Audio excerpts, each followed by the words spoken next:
الحمد لله نحمده ونستعينه ونستغفره ونعوذ بالله من شرور أنفسنا ومن سيئات أعمالنا من يهد الله فلا مضل له ومن يضلل فلا هادي له أشهد أن لا إله إلا الله وأشهد أن محمدا عبده ورسوله اللهم صل على محمد وعلى آل محمد كما صليت على إبراهيم وبارك على محمد وعلى آل محمد كما باركت على إبراهيم في العالمين إنك حميد مجيد يا أيها المؤمنون اتقوا الله ولا تموتن إلا وأنتم مسلمون وقال الله تعالى في القرآن العظيم أعوذ بالله من الشيطان الرجيم لقد كنت في غفلة من هذا فكشفنا عنك غطاءك فبصرت اليوم حديد صدق الله العظيم. Adik jamaah Jumat yang dimuliakan Allah, tak pernah kita menyalakan mesin motor atau mobil kita 7 jam, 10 jam tanpa henti terus menerus agar mesin kita awet. Ketika mudik saja kita start jam 5, jam 12, sekitar 7 jam kita berhenti istirahat, sholat, mesin kita matikan agar awet. Mungkin lebih lama, pesawat dari Jakarta ke Jeddah atau ke Madinah 9 jam tanpa henti, atau ke Eropa 16 jam tanpa henti. Namun setelah itu infeksi overhaul agar tetap awet.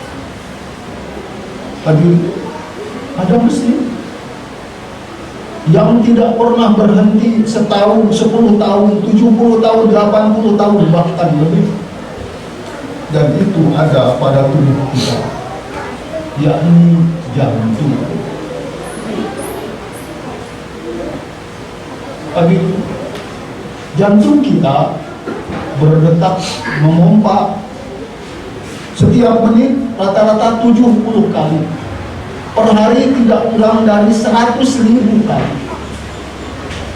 Kalau usia kita 70 tahun, sekitar 2 miliar kali dia berdetak jantung, memompa darah. Per hari hasil pompaan dari jantung kita rata-rata 8.000 sampai 15.000 liter per hari. Satu tangki bensin besar. Kalau saja per tahun 365 hari, maka terkumpul 365 tangki besar darah tidak masuk di dalam seluruh rumah kita. Tapi mesin kita dari motor atau mobil kita menentukan berfungsi atau selamat tidaknya kendaraan kita, bentuk kita yang ada di dalamnya. Begitu juga hati kita. Ternyata hati kita menentukan selamat tidaknya hidup kita di dunia dan di akhirat. Hati dalam Al-Quran surat As-Syu'ara surat ke-26 ayat 88 dan 89 bahwa yang sukses kelak di akhirat adalah orang yang membawa hati yang selamat. A'udzubillahi minasyaitonirrajim. Yauma la yanfa'u malun wala banun. Pada hari yang tidak lagi bermanfaat harta yang kita kumpulkan atau anak-anak kita yang kita banggakan. Lantas apa yang bermanfaat, yang selamat? Indaman atau Allah biqalbin salim. Yang selamat adalah orang yang datang menghadap Allah dengan membawa hati yang selamat. Keselamatan, kesuksesan seseorang kelak di akhirat tergantung hatinya. Di dunia pun begitu pula. Hadirin, mungkin sering kita dengar ucapan Ghaibul Akbar atau secara khusus Dr. Harun. Saya dapat informasi beliau dokter angkatan darat terbaik yang pernah dikirim ke Cina untuk mempelajari pengobatan Cina. Kata beliau, atau mungkin kita pernah membaca di WA, bahwa penyakit 20% itu disebabkan oleh makanan, maksimal logikanya 20%. Lantas penyakit kolesterol atau gula 80%-nya bukan disebabkan oleh makanan, namun disebabkan oleh hati, kata beliau. Itu abad ini. Ternyata Rasulullah 14 abad yang lalu sudah menjelaskan ini.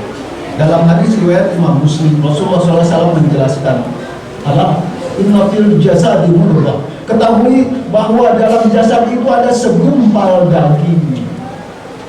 Wa idza sholat jasad kullu. Apabila segumpal daging itu soleh, baik, sehat, maka sehat seluruh jasadnya, seluruh tubuhnya. Wa idza fasada jasad kullu. Apabila segumpal daging itu fasad, rusak, sakit, maka sakit, rusak seluruh jasadnya atau tubuhnya.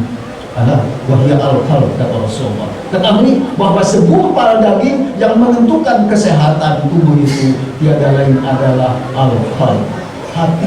Walaupun dalam terminologi Indonesia yang dimaksud hati di sana adalah qalb atau jantung.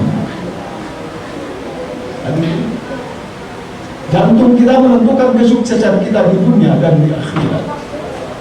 Hadirin, akan ada satu ketika Allah akan membukakan isi hati kita. Dalam Al-Quran surat ke-100 Allah menjelaskan sudur. Akan ada suatu hari ketika hati ini dibuka isinya oleh Allah. Hadirin, dalam tafsir Ibnu Katsir, dalam tafsir Al-Marabi, atau dalam tafsir Imam Al-Qurtubi dijelaskan, wa husila ma fis sudur. Pada suatu hari ketika hati itu dinampakkan isinya, ubuluj, kata ulama, dinampakkan, dilahirkan apa yang ada dalam hati yang senantiasa kita sembunyikan. Ibnu Abbas menjelaskan, doha, akan ada suatu hari ketika isi hati itu didohirkan, dinampakkan, diperlihatkan. Hadirin, bisa jadi saat ini kita tersenyum pada orang lain, namun bisa jadi isi hatinya dongkol, kita sembunyikan, kelak akan Allah bukakan. Hadirin sekalian, akan ada suatu hari ketika manusia berkumpul di hadapan Allah, berdiri di hadapan Allah dalam surat Al-Mutaffifin ayat 6. Dan seluruh manusia berkumpul. Manusia yang hidup saat ini kurang lebih 7,6 miliar. Namun kata ahli statistik di Amerika, apabila manusia dikumpulkan sejak zaman Nabi Adam sampai saat ini, jumlahnya kira-kira 108 miliar, berkumpul semuanya. Dalam tafsir kelak pada hari kiamat, keadaan itu akan sangat padat, gerah, dan setiap orang akan bisa melihat orang lain tanpa ada penghalang. Dalam Al-Quran surat Qaf ayat ke-22, "Laqad kunta fi ghaflatin min hadza fakashafna 'anka ghita'ak fabasaruka al-yawma hadid." Kalian lalai dari itu semua, kata Allah. Pada hari itu penghalang penglihatan manusia akan dibuka sehingga pandanganmu saat itu, kata Allah, hadid. Hadid itu besi, artinya diambil dari sifatnya. Pandanganmu saat itu tajam. Hadirin, saat ini jarak bumi dengan matahari jaraknya 150 juta kilometer. Kita tidak bisa melihat apa yang ada di permukaan matahari. Namun kelak itu tidak akan ada batas. Kita bisa melihat dosa orang lain, dan orang lain akan bisa melihat dosa yang disembunyikan pada hati kita. Hadirin, kelak akan terjadi komunikasi antara ahli surga dengan ahli neraka. Suatu ketika Rasulullah kumpul bersama sahabat, tiba-tiba mereka mendengar suara dentuman yang sangat keras. Rasulullah bertanya, apakah kalian tahu suara apa barusan? Sahabat menjawab, Allah wa Rasul alam, hanya Allah dan Rasulnya yang maha mengetahui. Kata Rasulullah, barusan adalah suara batu yang Allah jatuhkan dari atas neraka dan barusan baru sampai di dasar neraka. Kata Rasulullah, apakah kalian tahu kapan Allah menjatuhkan batu itu? Kata Rasulullah, Allah jatuhkan batu itu sejak 70 tahun yang lalu. Hadirin, saya menghitung dengan rumus fisika gerak benda jatuh bebas. Kalau saja gravitasi neraka sama dengan gravitasi bumi 9,81 meter per detik kuadrat, maka saya mendapatkan kedalaman neraka tidak kurang dari 24,4 miliar kilometer. Dalam sekali. Sementara jarak bumi matahari hanya 150 juta. Ini 24,4 miliar kilometer. Dalam sekali. Namun nanti akan ada komunikasi ahli neraka dan ahli surga. Hadirin, dalam tafsir surga ada 8, namun setiap surga itu ada 100 tahap. Tafsir Ibnu Katsir. Dalam kitab hadis Riyadhus Shalihin, jarak antara satu surga itu antara bumi dan langit atau setengah bumi dan langit, tinggi sekali. Namun akan ada komunikasi antara ahli neraka dan ahli surga.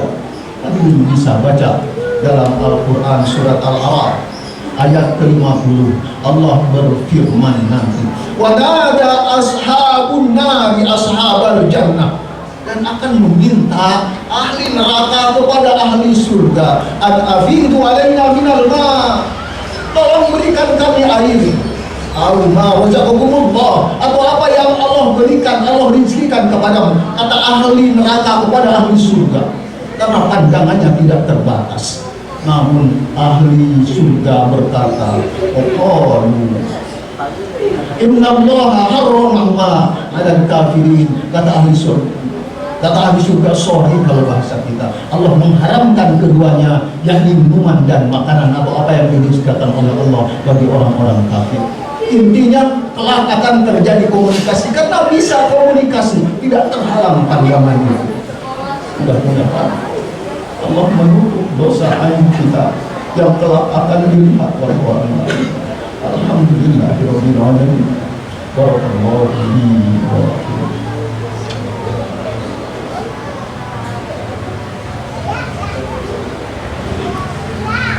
Alhamdulillah. Alhamdulillahillazi khalaqal mauta wal hayata liyabluwakum ayyukum ahsanu amala. Asyhadu an la ilaha illallah wa asyhadu anna Muhammadan abduhu wa rasuluh. Allahumma salli ala Muhammad wa ala ali Muhammad kama sallaita ala Ibrahim wa barik ala Muhammad wa ala ali Muhammad kama barakta ala Ibrahim fil alamin innaka Hamidum Majid. Ya ayyuhal mu'minun ittaqullah wa la tamutunna illa wa antum muslimun. Hadirin jemaah yang dimuliakan Allah, Rasulullah SAW pernah ditanya, wahai Rasulullah, siapakah manusia yang paling baik? Rasulullah menjawab, manusia yang paling baik adalah manusia yang ucapannya benar atau jujur dan yang hatinya bersih. Sahabat bertanya, wahai Rasulullah, kalau ucapan jujur kami ngerti, namun bagaimanakah manusia yang hatinya bersih? Rasulullah SAW menjawab, orang yang hatinya bersih, pertama adalah hatinya dipenuhi dengan ketakwaan, takut kepada Allah. Dia melakukan apa yang Allah perintahkan dan menjauhi apa yang Allah larang. Dan yang kedua adalah hatinya bening. Artinya seperti kita melihat gelas yang bening, apa yang dilihat orang dan apa yang ada di dalamnya sama persis, minimal seperti itu. Walaupun dia kita lebih baik dari apa yang dilihat oleh orang lain. Yang ketiga, hati yang tidak ada dosa, hati yang tidak ada kedurhakaan, hati yang tidak ada hasad. Hasad itu dia tidak menyukai apa yang Allah berikan dari nikmat Allah kepada orang lain. Kita lebih senang apabila nikmat pada orang lain itu hilang. Hasad, na'udzubillah min dzalik. Dan hati yang tidak ada kebencian atau dendam, kata Rasulullah. Semoga Allah bersihkan hati kita. Hadirin, trik ulama agar ketika dibukakan isi hati kita kelak di akhirat, kita tidak malu dari saudara kita, maka kita mendoakan orang lain seperti kita mendoakan diri kita. Minimal dua keuntungannya, ketika isi hati kita dibuka, maka kita mencintai orang lain, berarti hati kita sudah bersih. Dan yang kedua keuntungan, Rasulullah menjelaskan, apabila kita mendoakan orang lain, maka Rasulullah di atas kepala akan ada malaikat yang berucap, walaka misluka, untukmu seperti apa yang kau ucapkan, untukmu seperti apa yang didoakan untuk orang lain, untukmu seperti itu. Jadi ulama, makin banyak kita mendoakan kebaikan bagi orang lain, maka sebanyak itu Allah akan mengabulkan lewat doa malaikat. Jika kita mendoakan orang lain, bisa jadi doa kita tertahan karena dosa-dosa kita, membersihkan dosa kita dulu. Namun jika malaikat mendoakan kita, insya Allah mustajab. Semoga Allah membersihkan dosa kesalahan kita, sebagaimana Rasulullah ajarkan kepada kita, apabila aib kita mau ditutup, maka tutup aib orang lain, kata Rasulullah SAW. Walaupun ada televisi, rating tertinggi adalah acara-acara yang mengubah aib orang lain. Na'udzubillah min dzalik. Alhamdulillahirabbil alamin. Allahumma shalli ala Muhammad wa alihi wa sahbihi wa sallim ajma'in. Amin. Allahumma ighfir lil mu'minina wal mu'minat wal muslimina wal muslimat al-ahya'i minhum wal amwat ya Rabbi al-hajat. Ya Allah, ampuni dosa kesalahan kami sebesar apapun dosa dan kesalahan yang pernah kami lakukan. Ya Allah, bersihkan hati kami dari dosa-dosa kesalahan. Ya Allah, sehatkan hati kami, jauhkan kami dari dengki yang menyebabkan tubuh kami sakit, jauhkan kami dari itu, jauhkan kami dari hati sombong. Ya Allah, muliakan kami di hadapan manusia, ya Allah, namun jadikan kemuliaan kami di hadapan-Mu jauh lebih mulia dari kemuliaan kami di hadapan hamba-hamba-Mu, ya Allah. Rabbana atina min ladunka rahmatan wa hab lana min amrina rasyada. Ya Allah, ampuni dosa hati-hati kami yang senantiasa kami sembunyikan, ya Allah. Dan jangan pernah Engkau buka lagi, ya Allah, dosa-dosa hati kami. Rabbana la tu'akhidhna in nasina aw akhtana. Ya Allah, jangan pernah Engkau hukum dan siksa kami jika kami salah dan lupa. Rabbana atina fid dunya hasanah wa fil akhirati hasanah wa qina adzabannar. Wa sallallahu ala Muhammad wa alihi wa sahbihi wa sallam ajma'in. Alhamdulillahirabbil alamin. Assalamualaikum warahmatullahi wabarakatuh.